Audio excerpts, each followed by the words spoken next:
tous, bienvenue dans l'invité de la rédaction. Comme tous les 15 jours, nous recevons une personnalité de notre région. Aujourd'hui, nous allons traiter d'un sujet franco-suisse, le Léman Express. Pour cela, je reçois Mario Weren, directeur de Lemanis. Bonjour. Bonjour madame. Merci d'être avec nous. Alors, Lemanis vient d'être créé il y a un mois à peine. Alors, la première question, elle est toute simple pour nos téléspectateurs. Lemanis, qu'est-ce que ça va être? Lemanis, c'est une société qu'on a créée issue de la SNCF et des CFF afin d'exploiter le futur Léman Express.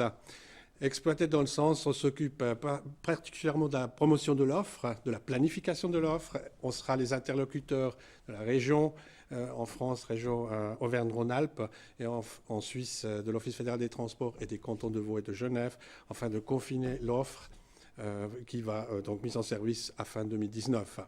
Alors on le rappelle, donc, la ligne reliera Genève à Annemasse avec une quarantaine de gares, c'est ça? Oui, une bonne quarantaine de gares, dont un peu plus de la moitié sur territoire français.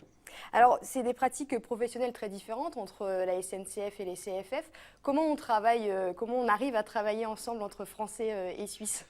Donc, ça fait longtemps que la SNCF et les CFF ont travaillé ensemble sur beaucoup de projets. Je vous cite un exemple que vous connaissez certainement, c'est les TGV Lyria qui relient la Suisse et la France. Donc, d'une part, nous avons tout à fait l'habitude entre réseaux ferroviaires en Europe de travailler ensemble. Et la deuxième chose, je dirais, prenons le meilleur des deux pour en faire encore mieux pour le Léman Express.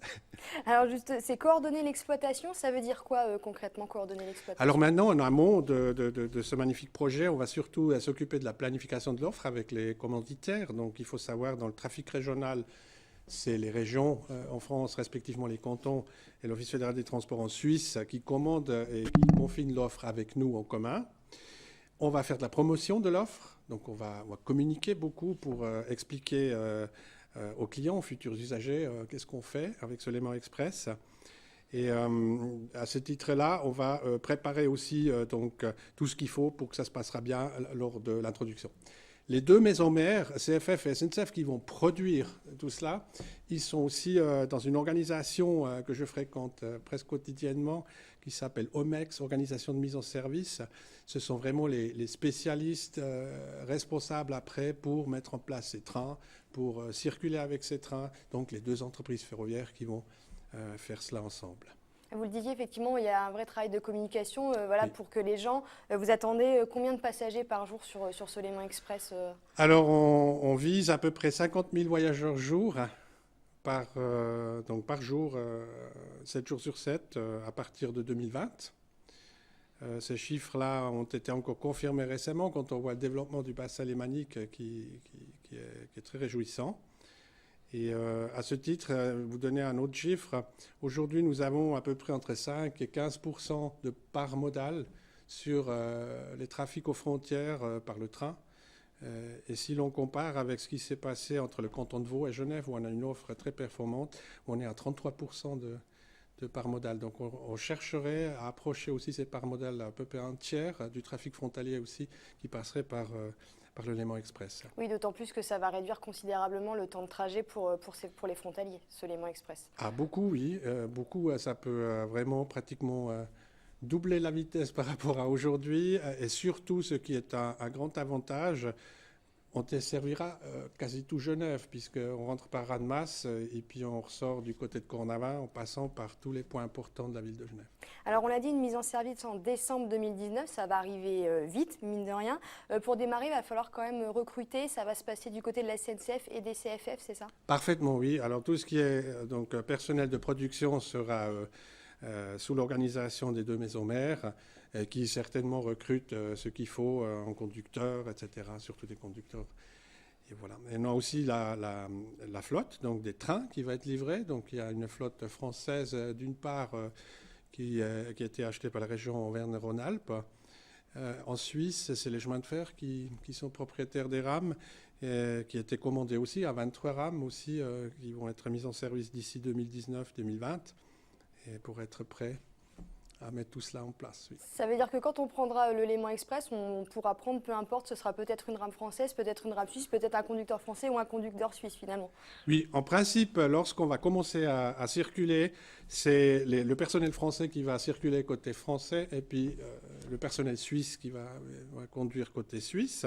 Mais effectivement, au niveau des compositions, puisque c'est une offre transfrontalière qui ira de Coppet jusqu'à Évian-les-Bains, Saint-Gervais, Annecy, Genève-Bellegarde, côté RAM, oui, vous pourrez monter dans un train suisse comme un train français, mais à l'extérieur, ils seront pareils.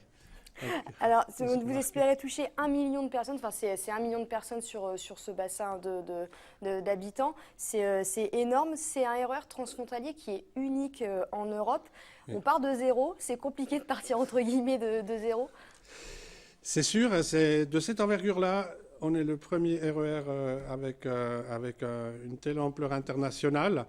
Je dirais il y a beaucoup de contraintes parfois techniques, d'une part, puisqu'il fallait harmoniser les systèmes à ce que les mêmes trains puissent circuler les deux côtés sans s'arrêter à un point frontière.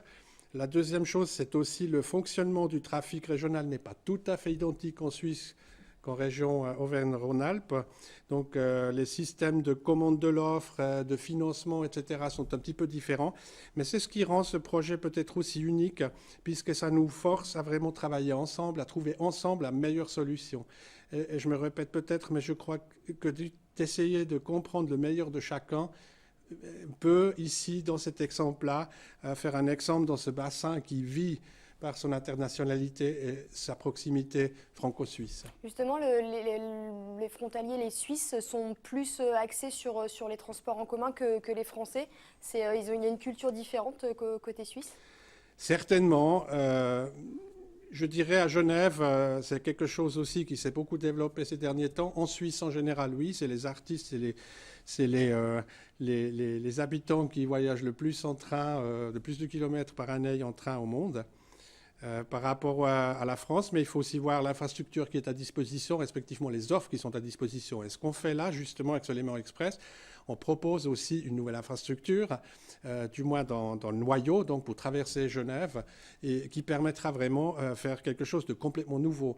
Quand vous imaginez, vous aurez quand même 6 trains dans chaque sens, chaque heure, donc à peu près toutes les 10 minutes un train sur la partie Annemasse-Genève, ce qui est quand même exceptionnel. Il y a beaucoup de choses du coup à créer et à gérer, puisqu'on vient de le dire, c'est unique en Europe, beaucoup de choses à créer, beaucoup de choses à gérer. Oui, il y a beaucoup de travail pour tout le monde, c'est vrai. Les maisons mères donc, qui sont en train de préparer toute cette mise en service. Il y a également le chantier du CEVA à terminer. Il y a maintenant, surtout pour les Manis, à programmer un petit peu la promotion de l'offre, le marketing qu'on va faire. Il ne faut pas oublier qu'on a aussi un trafic peut-être le week-end qui sera intéressant, que les Suisses se rendent en France. Il ne faut pas oublier qu'il y a beaucoup de voyages loisirs qui se font à destination d'Annecy aujourd'hui en voiture. J'ai pensé aussi au téléphérique de Maglan à Flaine, qui va être quelque chose de très intéressant pour les Manis, parce qu'il ne faut pas oublier, on a vu à Verbier, lorsque le téléphérique arrive dans une gare pour aller en station de ski, ça peut changer beaucoup aussi les habitudes. Donc on a beaucoup de travail pour tout le monde, oui. Il y a, vous dites développer une offre attractive. Ça veut dire quoi, développer une offre attractive? C'est absolument venir prendre ce Léman Express et faire venir le plus de monde possible? Je pense qu'une offre attractive de nos jours, elle doit s'intégrer dans l'ensemble de la mobilité d'une région. Donc il y a aussi la question où est-ce que je parque une voiture, qu'est-ce que j'ai comme offre complémentaire en tram, en bus. C'est un volet que l'Emanis va beaucoup travailler dessus avec ses partenaires pour essayer de bien communiquer l'offre de manière à ce qu'elle soit une vraie plus-value pour le client. La deuxième chose, je pense qu'il faut une certaine régularité dans l'offre. Il faut que l'offre elle soit vraiment régulière et puis comme on dit en Suisse, pour prendre le train, on n'a plus besoin de regarder la montre. On sait que c'est 2 fois par heure, donc la séance dure un peu plus longtemps, tant pis, je prendrai le suivant. Cet esprit-là aussi, nous aimerions le créer donc sur ce réseau-là. Avoir un vrai réseau fiable, c'est vrai que des fois, nous en France en tout cas, on dit qu'effectivement il y a beaucoup de retard sur les trains. Voilà, là c'est vraiment le côté fiable aussi de ce RER. C'est une nécessité parce que si vous avez un réseau aussi dense, qui en partie est comme sur les infrastructures existantes sur le territoire français, sur la ligne Saint-Gervais ou Annecy, il y a encore des infrastructures qui seront limitées. Il est très important que la qualité de la production ainsi que la ponctualité aient une grande importance. Et là, avec les maisons mères, justement, on va veiller à ce qu'on ait aussi les mécanismes de bien surveiller ça et de prendre les mesures tout de suite si jamais il y a un problème quelque part. C'est un vrai défi aussi pour le territoire, vous l'avez dit, beaucoup de Suisses viennent du côté de la Haute-Savoie, beaucoup de Hauts-Savoyards vont en Suisse. C'est encore plus supprimer aussi cette frontière qui n'existe plus vraiment, mais tout de même, c'est un peu ça. Absolument. Pour nous, alors à Lemanis, comme dans ce projet SNCF-CFF, il est complètement naturel de ne plus parler de la frontière. On se dit toujours, il y a suffisamment de choses qui vont nous le rappeler qu'il y en a une, mais au fait, nous, l'idée, c'est d'avoir acheter un billet pour l'ensemble du trajet, pas comme aujourd'hui où il faut à la frontière encore acheter un autre billet. On cherche vraiment beaucoup de solutions actuellement pour simplifier ce voyage et puis d'effacer cet esprit frontière pour le client. Bon, il n'y a plus qu'à alors. Il n'y a plus qu'à. Donc on l'a dit, décembre 2019, mais un petit peu avant en Suisse, c'est ça, vous me disiez aussi? En Suisse, on va faire une première étape, puisque à fin 2018, enfin mi-2018, juin 2018, normalement, on va mettre en place le service au quart d'heure entre Coppet et Lancy-Pont-Rouge. Donc c'est jusqu'à l'entrée des tunnels, si l'on veut, du côté de la Praille, si vous connaissez un petit peu Genève. Ça sera la première étape. Et ensuite, fin 2019, l'intégrale offre qui sera mise en place. Très bien. Eh ben, merci beaucoup d'avoir été avec nous. Merci d'être venu jusqu'à nous. Merci, madame. C'est la fin de cette émission. On se retrouve dans 15 jours pour un nouvel invité de la rédaction. D'ici là, n'oubliez pas de nous suivre et de rester sur 8montblanc.fr. À bientôt.